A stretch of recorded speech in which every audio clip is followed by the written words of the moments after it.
You're listening to GotTechED the Podcast with your hosts, Eric Guise and Nick Johnson.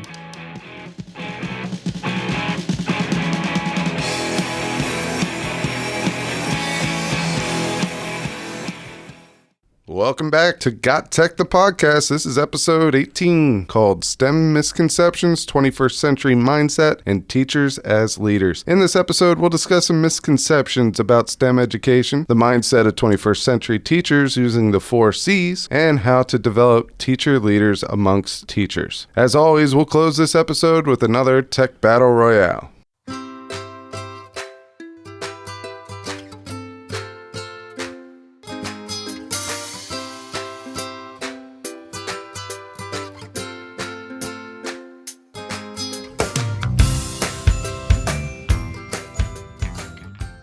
So for our first segment, we wanted to talk about a big buzzword that's flying around education today and actually has been for the past several years, and that is, of course, STEM. S-T-E-M. It's an acronym. I'm sure most of you guys in the educational world have heard this before. What we wanted to address was just some of the misconceptions that are related to this common acronym, because a lot of people use the word, a lot of people use it the wrong way, and we wanted to sort of clarify some of that. First of all, talk about what it is, how it should actually be used, kind of describe who actually is a STEM teacher and what that means, and maybe a little bit touch on some of our favorite STEM tech along the way.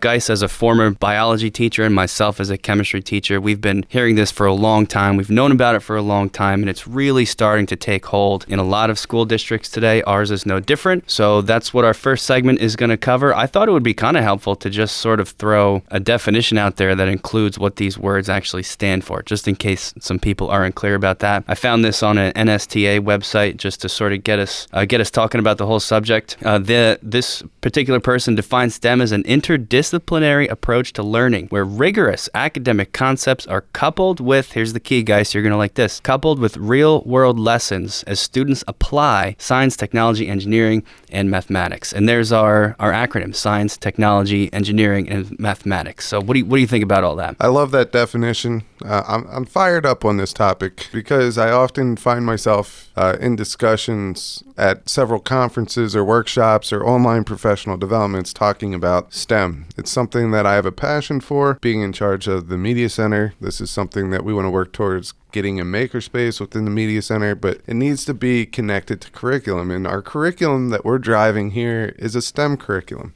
We have an elementary school that is based on STEM.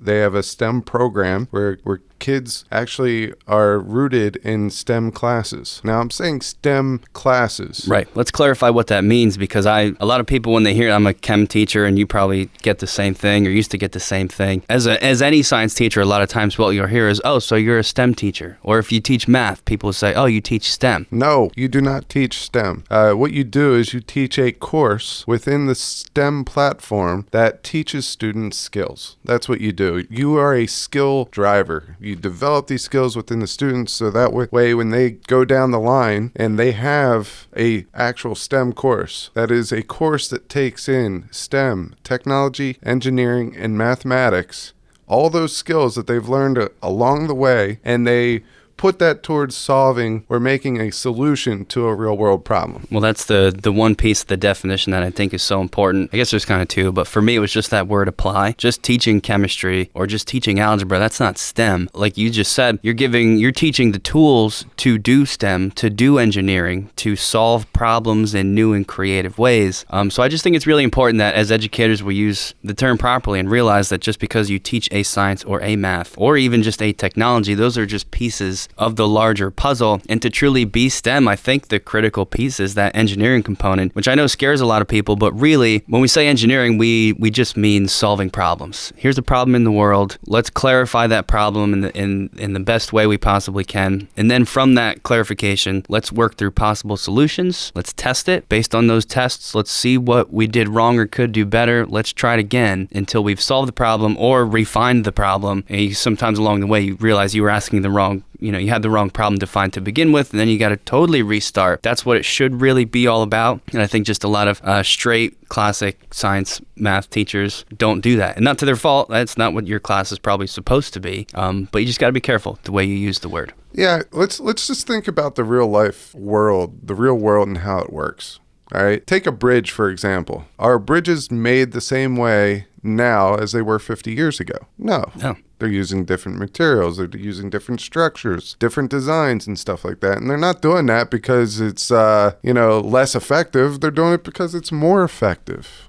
We're constantly making improvements, and that's like the human way. That's what we want to do. STEM is no different, all right? Students might try to solve a problem using a solution that you know as a teacher does not work. 100% there's a flaw in that. But the thing is you allow these students to keep going, keep working through it until they realize that, maybe I need to rethink this and I need to make the change. That is the process of learning that is so powerful, is allowing them to have the chance to fail. And I call this a soft fail, because you aren't saying, oh, you failed, you're getting an F. You're saying, no, you failed. You know why you failed or why this didn't work. And now you're going back and you're making improvements until you get something that you think, logistically, systematically, it works. Right. It's not something that has to go into the real world and be implemented. It's a concept. It's a design. It's the attempt to make a solution to a problem. Right. So I know as a chemistry teacher, I don't teach STEM. I do some STEM activities that tie this in, but it's all very new to me and I'm still trying to figure it out. So I think one thing we should also do is just kind of clarify how do you actually do STEM? As a teacher, as a school. And I think you mentioned one way earlier, just something our district has done is actually started a STEM program that is separate from a normal class that you would be enrolled in. And I believe it starts at the elementary schools where, is it a pullout like for a certain period of the day, or are those STEM kids, are they with that classroom the full time? So they have the regular classes and then they also have the classes that are more STEM centered. Right.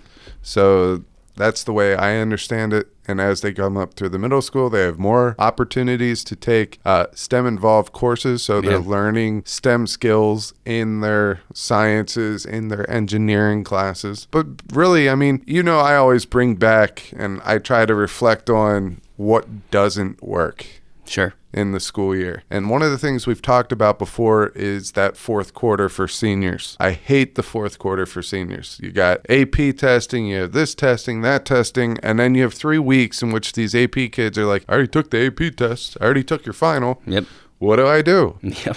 And I think this is a perfect opportunity to give students the ability to either go out there and shadow somebody in the workforce, or maybe do one of these STEM projects where they have to tackle a real world problem. They identify it and they come up with a solution. I think all this stuff can really fill that void that we need to make the end of the school year well-rounded and beneficial for students. Yeah, it should be, this should be, when you describe it that way, it does sound really exciting because it should totally change what school is. That's the whole interdisciplinary approach. It's just trying to make school more like what real life is, because most people in their jobs, you don't just do chemistry, or you don't just do algebra. You have to know a whole lot of things. You have to know a business. You got to know how to do tech stuff on the computer. You got to know some math. You got to know some science. You have to be able to do all that and more stuff, all within the frame of solving whatever problem that it's your job and that you get paid for to solve. So it kind of sprung from, shouldn't schools sort of replicate that? So we sort of craft these projects for kids where, like you said, it's applicable to real life and actually puts them in those situations and teaches them how to think critically, how to apply knowledge that they've learned to solve that problem. So when they're actually out there in the workforce, they know how to, and they feel more comfortable doing that sort of thing. Although from the teacher perspective, it can certainly be stressful to think of those things, just because that's not how a lot of us were taught. It's definitely not how I was taught. So to get ideas, I definitely say you just gotta hit the internet and get on Twitter, get on Google, try and find some other teachers that are always posting about the cool stuff they do. There are tons and tons of STEM resources out there just packed with ideas, no matter what subject or grade level you teach, how to incorporate some of these projects into your classroom. So. Yeah, I agree. And the other thing I just want to throw in real quick, and I think this is beneficial to talk about and really to reflect upon, is if you go to any school website and you look at their mission statement, somewhere through a whole bunch of adjectives. They're developing students for the real world or for further education. That is the overall goal of high school. All right. So you said that real world problems in real jobs in real life, students or the employees need to be well rounded. Yeah, we got to be able to take in lots of information and apply it. That's the main goal, I think. So we've had this vision for high school for a long time. I think finally we now have a platform to really throw at education and make this vision a reality. I mean, I believe that there have been teachers out there that incorporate real world problems into their lessons. Definitely. But this really gives us a goal or something to strive towards. Yep. And I think we just need to look at it. So STEM, the individual pieces of STEM, that's where you get your skills. All right. You take those skills and you apply it to the real world problem and coming up with solutions. And that's really the gist of STEM. That's the goal of STEM, is to get to that solution. So let's close it out with just some of my favorite STEM resources. You just mentioned that we are poised now to actually do this and actually make education within these fields, science, math, technology, engineering, make it meaningful. And the reason it's more possible than ever, I think, is just because of what we all have access to. It's all free. Nobody has to buy any textbooks. It's all out there. I know ISTE, which is the International Society for Technology and Education, they have an amazing STEM resource page called Rethinking STEM, packed full of resources. Everyone should be checking this out if you're interested. A lot of companies endorse this sort of stuff because it's beneficial if you're a tech-based company, especially, to put this kind of training out there, because these are your future workers. And Samsung actually has something called the STEM Fuse curriculum, which is one of the most popular ones, where they actually design the curriculum themselves that ties in with their tablets and their resource packs automatically. Some of the typical stuff we're used to as teachers, like PBS, they're starting to incorporate lots of STEM activities. They have a STEM Education Resource Center that's super awesome. Tons of videos that sort of tie in all your typical, PBS type of media, but then linked to curriculum and activities. And you mentioned makerspaces earlier, just briefly. There's a ton of resources out there for makerspaces, which is, I believe, isn't that where there's actually, the kids can actually build stuff on the... It's creating things. Yeah. It's 3D printers. 3D printers, that's what I was It's looking for. visual representation of games. It's taking apart old electronics and seeing if you can put them back together, get them to work, or take them apart and find a different use for them. So just do a quick search out there for any makerspace resources, and you'll find tons of really cool stuff that hopefully will revolutionize your science, math, or engineering classroom. One person I want to throw out there, if you are not following Laura Fleming on Twitter, make sure you go follow her. She does a great job throwing a lot of different resources for makerspaces out there. She's an excellent author. She has a bunch of bestsellers. The World's a Making is one that I read, and the other one is the Kickstart Guide to Making Great Makerspaces. Go pick up those. Follow her on Twitter. Her handle is @LFleming, FLEMINGEDU. L Fleming EDU. We'll put that in the show notes. Check her out and go out there and try to incorporate some STEM skills into your classroom. Get them ready for tomorrow.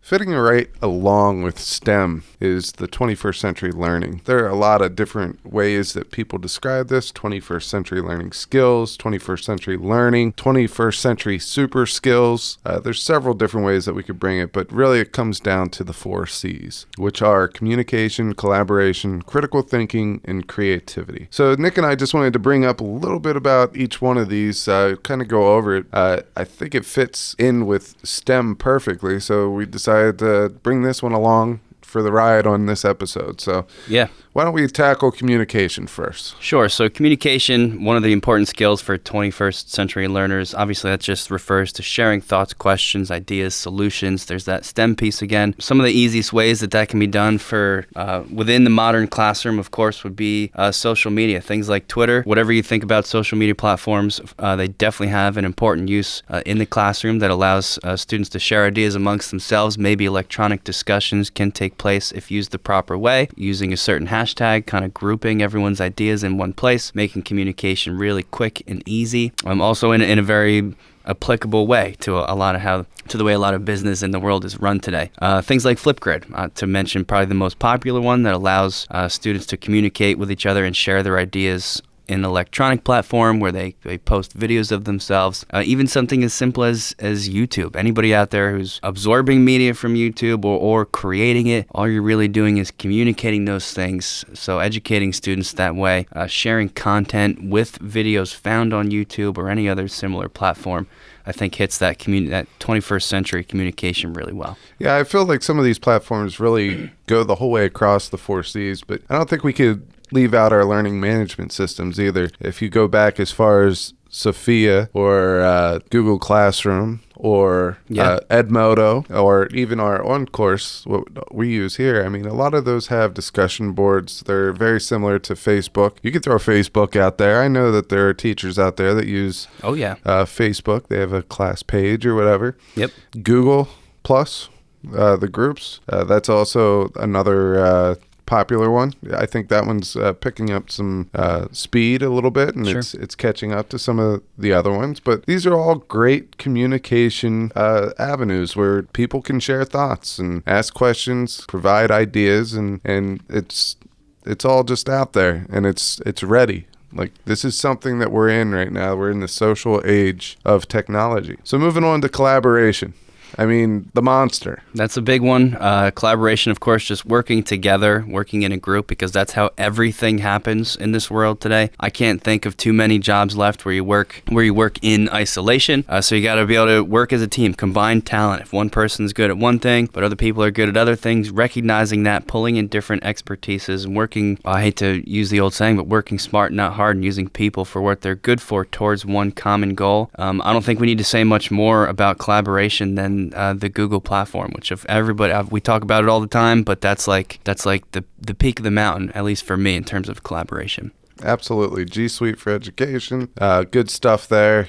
I just don't see why go outside of that for your everyday collaboration needs. All right, so let's move on to critical thinking a little bit. And I know that you mentioned YouTube earlier. Right. Critical thinking is looking at problems in a new way. All right, we're linking learning across different subjects, disciplines. And YouTube with Edpuzzle, I mean, it's very easy to do that. You could go in, you can clip up a video using Edpuzzle, and you could add these questions. And what I'd like to do is add response questions and open-ended questions. You have a 2-minute video on the Pacific garbage patch, okay? You show them, it's basically background music and different aerial photos and close-up photos of a garbage patch in the middle of the ocean. I didn't know about it until, college. Right. No one said anything. I mean, I didn't live close to the Pacific Ocean, but no, that's true. But we have this big garbage patch that goes on for miles and miles in the middle of the ocean, and it's a bunch of plastic, and it's affecting the ecosystem and all that. So pop a YouTube video on there, cut it down to like 2 minutes using Edpuzzle, throw in some questions in there. Like, what do you think is causing this? Why do we have a big garbage patch in the middle there? What can we do? What are the solutions? Yep. To correct this problem. There's that STEM connection, and really it just sounds like a lot of the strategies we've talked about before fit into this. There's your project-based learning, right? Where there's a goal in mind, solving a problem, creating something. There's where the project piece comes in, and as you do so, you learn content, you engage with it in a meaningful 21st century kind of way. So there's lots of stuff to check out there. Let's, I guess we can wrap it up with the last C, which is of course creativity. Creativity can be so many things. Your mind first goes to, the typical, like the arts kind of stuff, but it doesn't have to be. Creativity can be anytime you try a new approach to do something, any sort of innovation. This is a lot of times the hardest stuff to do because the very definition is doing something in a new way. So that means you have to think of the new way. There's lots of simple things out there to sort of help the artistic side of creativity. In terms of tech, we've talked about the Picto charts, the Canva, Adobe Spark, things that let students generate media to share things that they've done. They could also use these to share their ideas. Like it's a visual representation of their work or their solution to a problem, and that's part of it. I mean, it's not just creativity in the sense of like drawing something. It's right. Not creativity in the sense of bedazzling a project. That's not the creativity part. Right. Creativity is taking it to a new place. It's the innovation and the invention of that new thing. So, all right, so the 4 C's: communication, collaboration, critical thinking, creativity. Just take some time to reflect on your lessons, see which of the 4 C's that you're incorporating, and maybe try to incorporate one of the 4 C's that you're not really accustomed to putting into your lesson, and watch your students take their skills to super skills using the 4 C's. you can follow GotTechED outside the podcast at GotTech.com or on Twitter at WeGotTechED.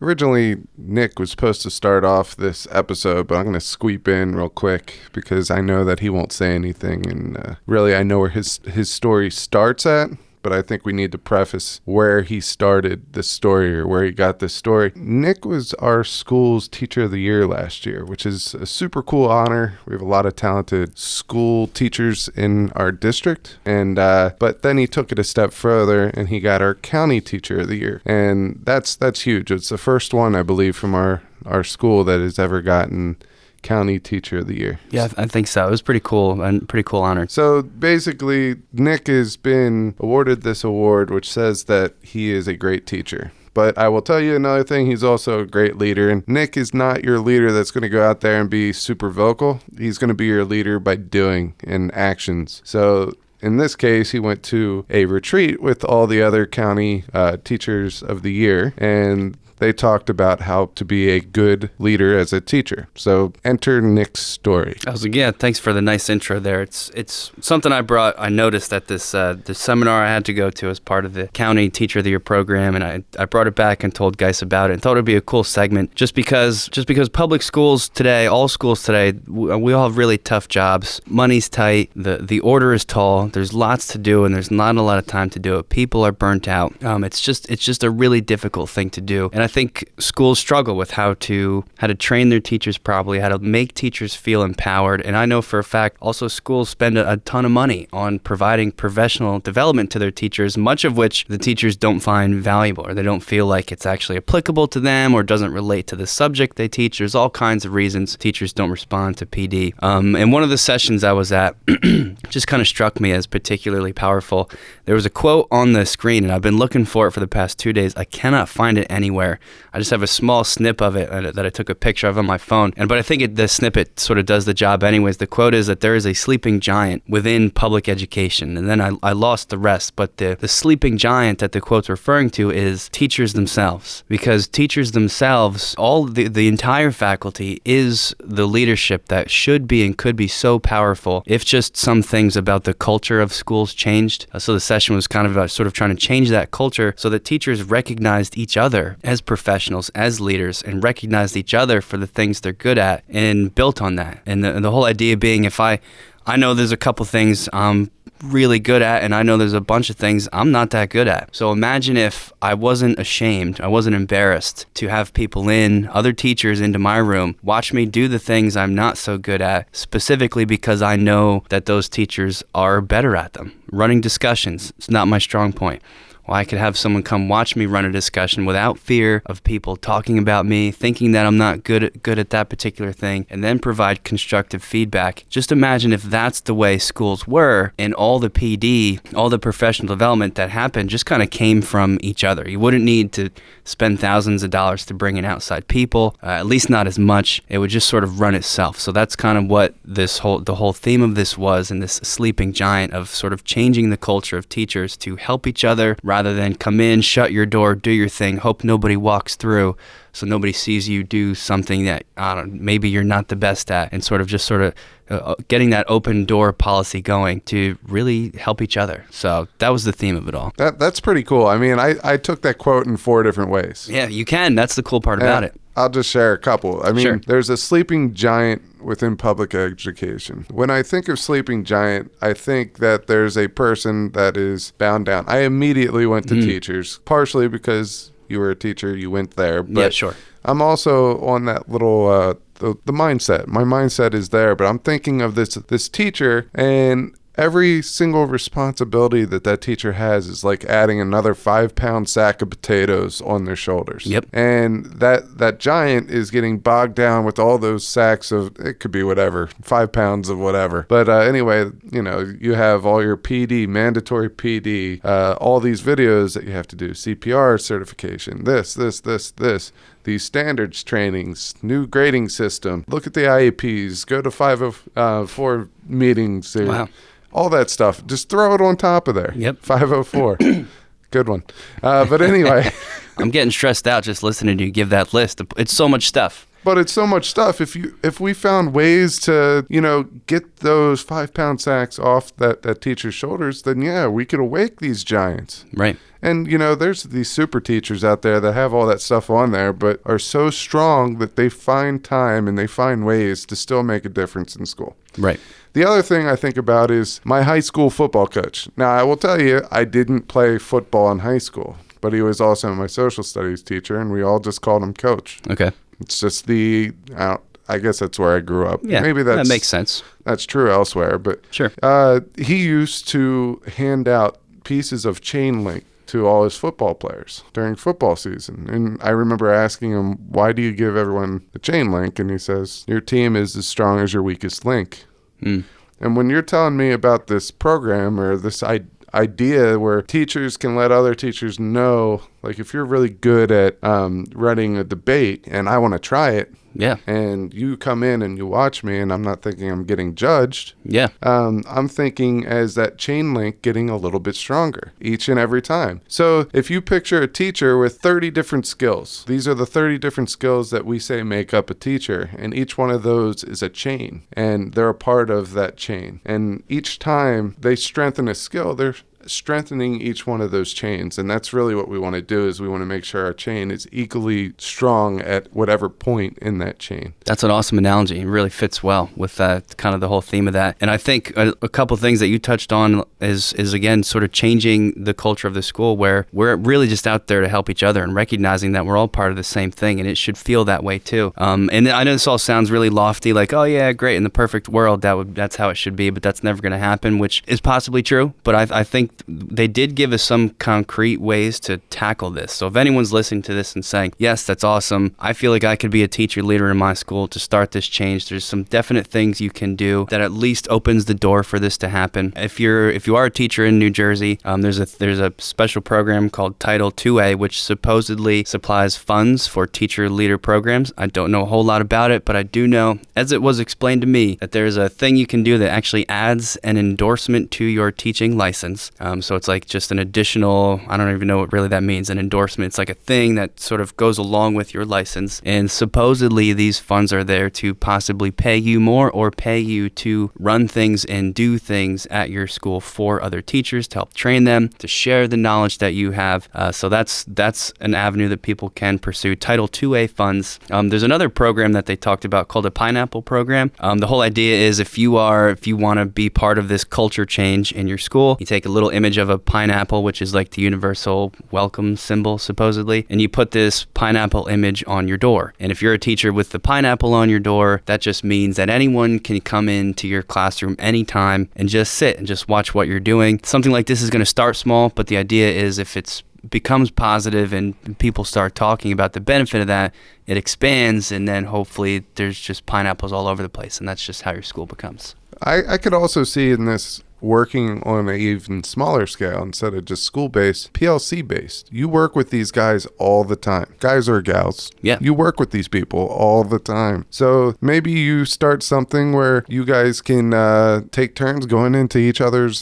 classrooms. Sure. And you could observe each other, give each other feedback. I mean, not everything's about evaluation. Not everything's about the Danielson rubric. And you're exactly right. It shouldn't be. We should be trying to strengthen each other's skills and move forward. Yeah. Well, stronger together. A lot of those evaluations, that's kind of what some of what causes all this. You're so worried about a bad evaluation. If you're running on a 4-point scale, you don't want to get any 2s. Dear God, what happens if I get a 2? How about if there is no 2? How about just come into my room whenever you want? If you stop in 10 times over the course of the year, it's not that big a deal if somebody shows up and it's like, that was a crazy one. I sort of lost it. Didn't have a good way to end that lesson.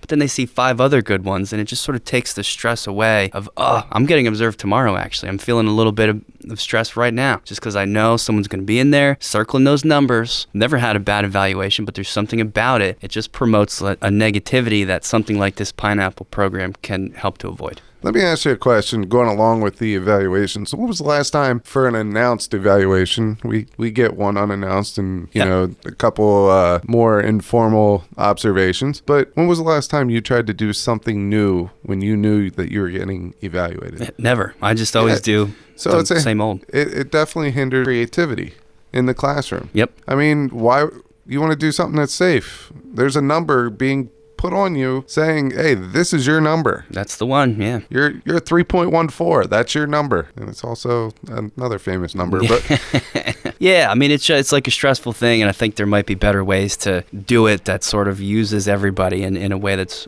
way more beneficial.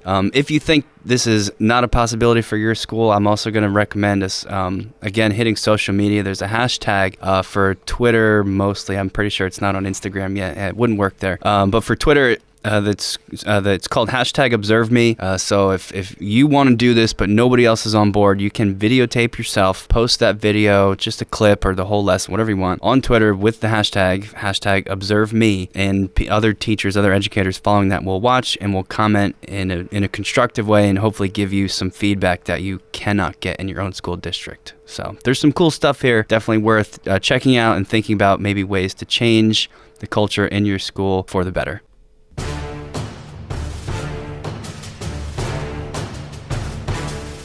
it's time for the Tech Battle Royale! That's right, it's time for the Tech Battle Royale. This is where Nick and I go mano a mano, one-on-one. We put up our dukes. We see who has the best technology tool. Today, I feel like I'm John Deere and you're John Deere Jr., the plastic variety, because I'm going to come right at you. I got it in the bag today. I'm feeling good. I don't understand why I'm John Deere Jr., and I don't understand why I'm the plastic variety. Well, I'm telling you what, I'm seeing green today. I don't know why. My rods and my cones are all in line. Seeing green. I have a bigger frame than you, and that is the reason why you are plastic and I am metal. I'll take it for now. Here's some of the categories we have in the Tech Battle Royale. Some of the potentials are student favorites, teacher favorites, Google add-ons, productivity, fun and games, or really anything else that we decide we want to talk about in the moment. So guys, why don't you spin that wheel? Here we go. Nick, give me the good news. This week's category is a new one.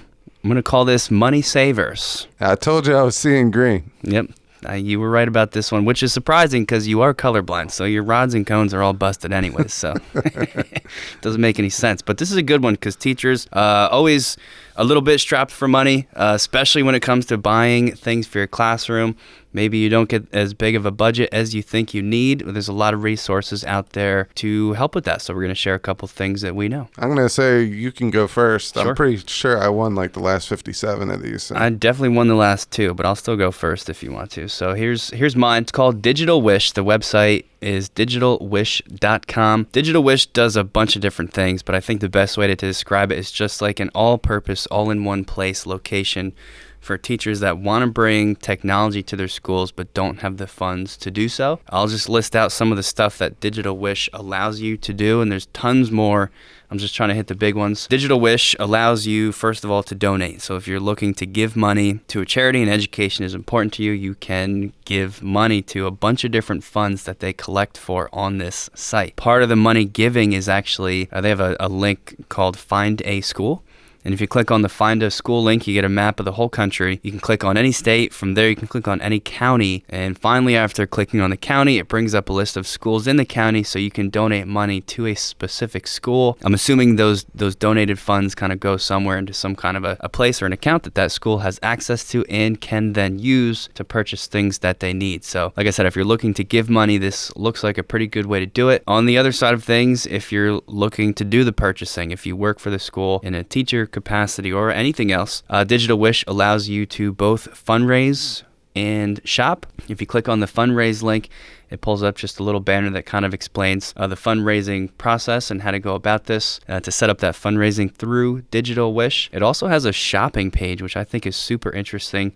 So like say you need to buy, I don't know, some video cameras, some recorders for your classroom for a project you want to build into the curriculum. There's no money left in the budget for the year. You can go to the shop link at digitalwish.com. They've got all kinds of categories. Cameras is one of them. You click it and it kind of pools all the different promotions to lessen the cost of that technology. So you're still buying it, unfortunately, but at least you can buy it at a discounted rate, and just the way they have it grouped by category is super cool. There is other stuff here like lesson plans, grant applications. I also provide help, one-on-one help for teachers in a location that kind of stores their favorite apps that you can check out too. So digitalwish.com, super cool. There's a lot of stuff there, guys. So I'm not sure how you can beat that, but why don't you give it a try? What do you got for me? All right, I'm going to start with Teachers Are Professionals. And you could go to teachersareprofessionals.com, or you could go onto Twitter, do hashtag Teachers Are Professionals. And what this is a teacher movement led by both Pledge Sense and Alice Keeler.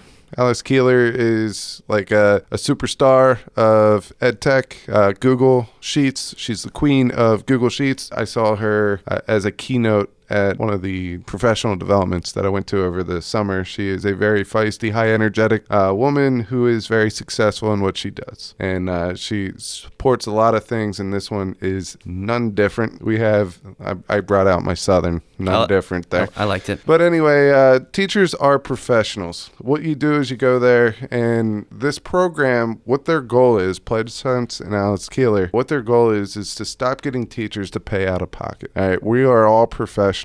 We all are guilty of using our own money to bring stuff into our classrooms, and we need this to stop. We need to be treated as professionals, and what they want to do is they want to reduce the cost of EdTech programs, and that's their short-term goal, is to get us discounts on EdTech programs that we want to use in our classroom. The second thing they want to do is they want to let everyone know that you're a teacher. Their mid-range goal is to bring in business cards so that if you want them, allow you to kind of promote yourself and promote your PLN, your professional learning network. And then their long-term goal is to try to get enough monetary sponsors to basically provide teachers that sign up for this Teachers Are Professionals with a grant that allows them to go buy whatever they want without having to get receipts. You're a professional. Go do what you got to do to support your classroom. So you could go to teachersareprofessionals.com or go on to Twitter at hashtag Teachers Are Professionals. If you're not following Alice Keeler, you should probably go do that as well. More than likely, if you're listening to us, you're probably listening to other tech things and you've already stumbled across her, but she's at Alice, ALICE, Keeler, KEELER on Twitter. And also give Pledge Sense a